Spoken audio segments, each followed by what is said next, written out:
Back in Manchester, Governor Romney, I want to go straight to you. Senator Santorum has been very clear in his belief that the Supreme Court was wrong when it decided that a right to privacy was embedded in the Constitution. And following from that, he believes that states have the right to ban contraception. Now, I should add that he said he's not recommending that states do that. Well, I'll be clear. Absolutely, I'm giving you your due. We're talking about 10th Amendment and the right of states to act. But I do want to get to that core question. Governor Romney, do you believe that states have the right to ban contraception, or is that trumped by a constitutional right to privacy?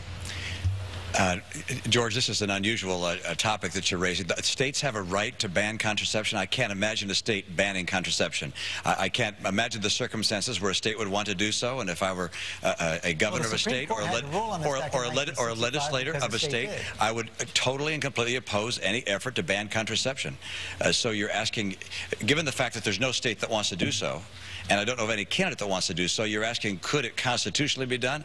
We can ask our constitutionalist here.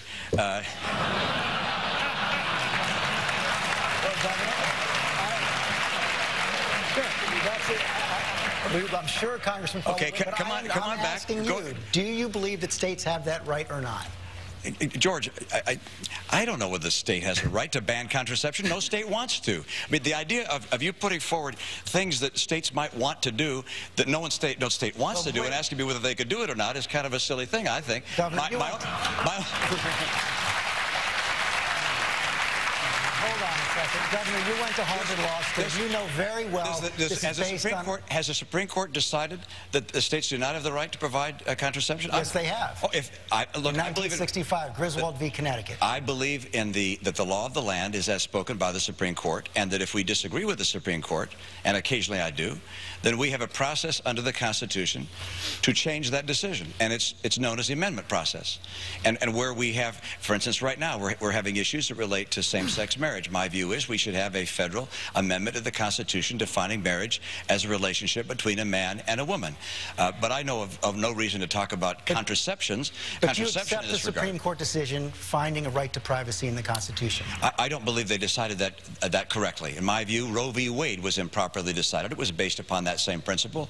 And in my view, if we had justices like Roberts, Alito, Thomas, and Scalia, and more justices like that, they might well decide to return this issue to states as opposed to saying it's in the federal Constitution. And by the way, if the people say it should be in the federal Constitution, then instead of having unelected judges stuff it in there when it's not there, we should allow the people to express their own views through amendment and add it to the Constitution. But this idea that justice... So should that be done in this case? Pardon? Should that be done in this case? Should this be done in this case to allow states to ban contraception?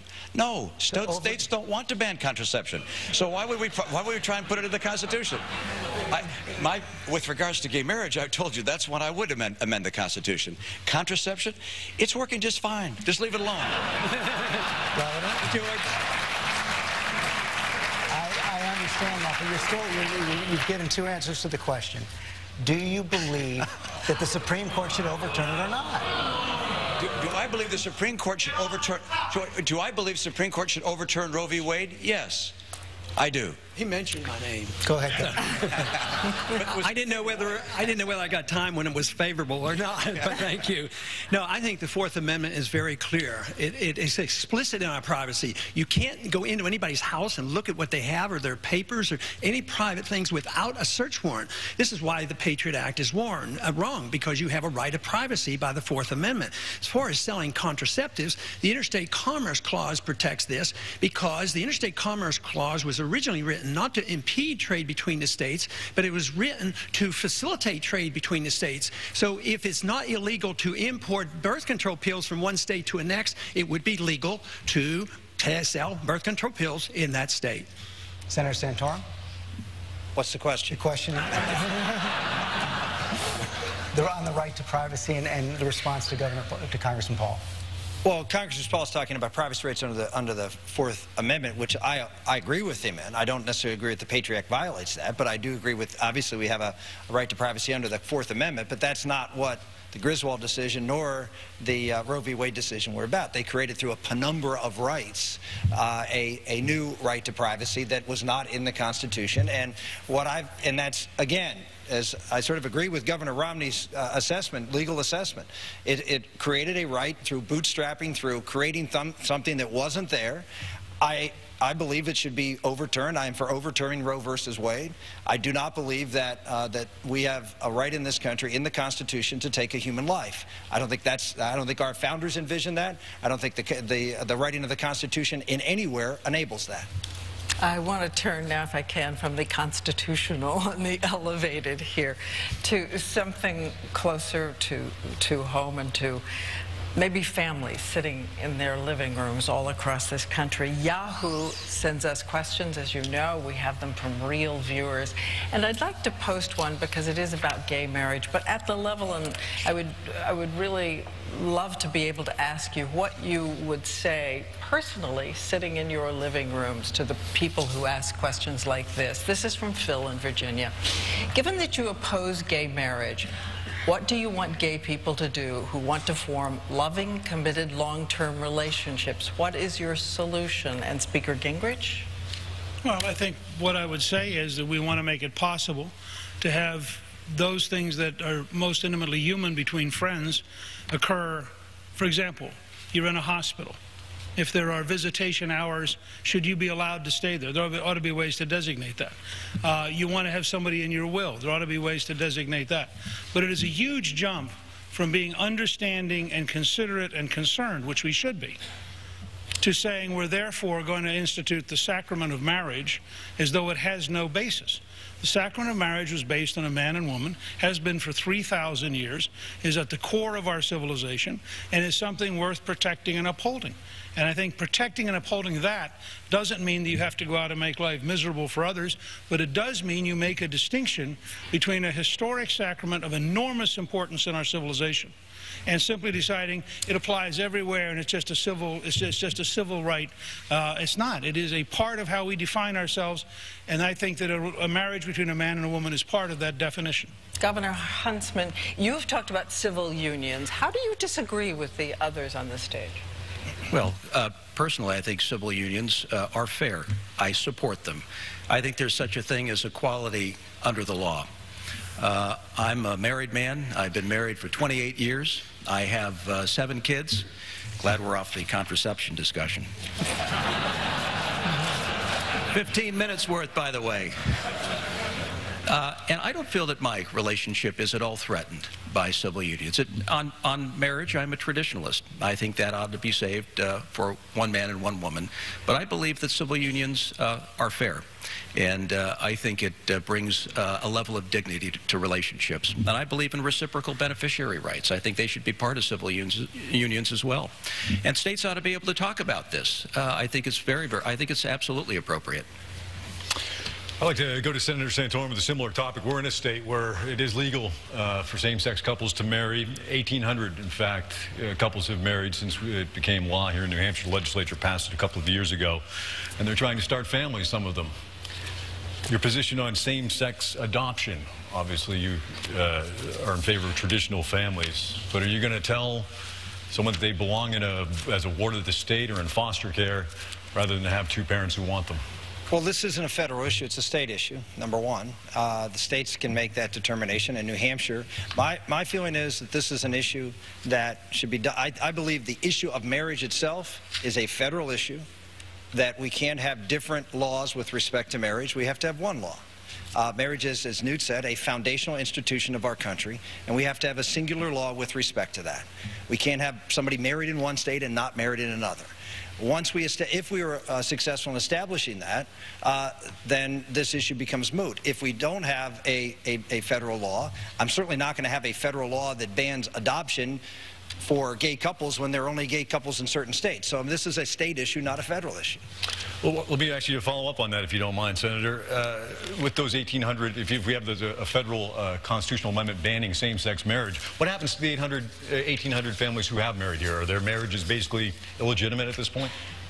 If we have a constitution, if the Constitution says marriage is between a man and a woman, then marriage is between a man and a woman, and therefore that's what marriage is and would be in this country, and those who are not men and women who are married are would not be married.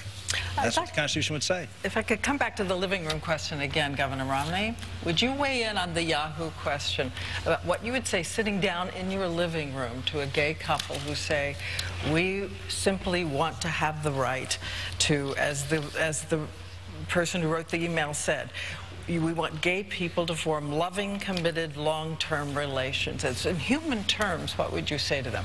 Well, the answer is that that's a wonderful thing to do, and that there's every right for people in this country to form long-term, committed relationships with one another. That doesn't mean that they have to call it marriage, or they have to receive the approval of the state and a marriage license and so forth for that to occur. There can be domestic partnership benefits or a contractual relationship between two people, which would include, as Speaker Gingrich indicated, hospital visitation rights and the like.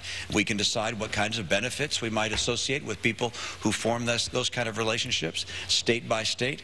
But to say that marriage is something other than the relationship between a man and a woman, I think is a mistake.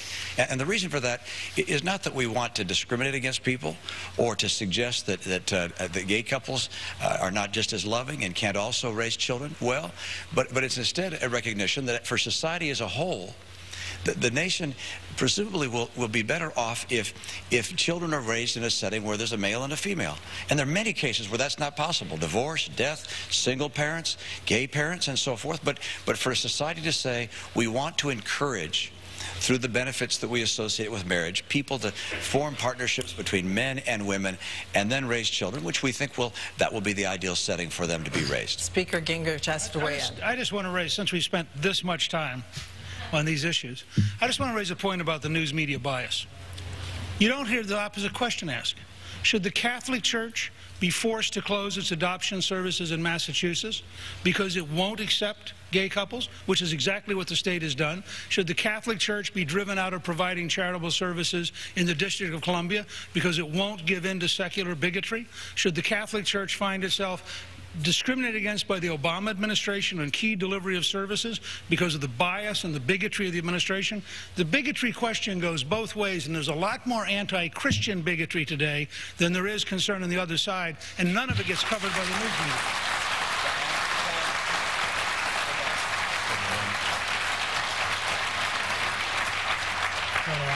As you can tell, the people in this room feel that Speaker Gingrich is absolutely right, and I do too. And I was in a state where the Supreme Court stepped in and said marriage is a relationship required under the Constitution for people of the same sex to be able to marry. And John Adams, who wrote the Constitution, would be surprised. And it did exactly as Speaker Gingrich indicated. What happened was Catholic Charities that placed almost half of all the adoptive children in our state was forced to step out of being able to provide adoptive services. And the state tried to find other places to help children. We have to recognize that this decision about what we call marriage has consequence which goes far beyond a loving couple wanting to form a long-term relationship. That they can do within the law now.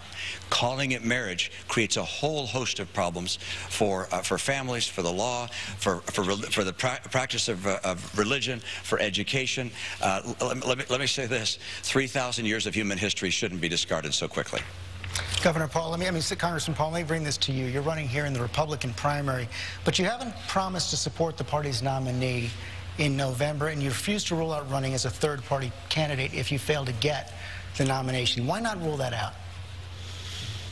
Well, I essentially have. It's just that I don't like absolutes, like I will never do something. But no. Never vote for a debt ceiling. Please don't interrupt me.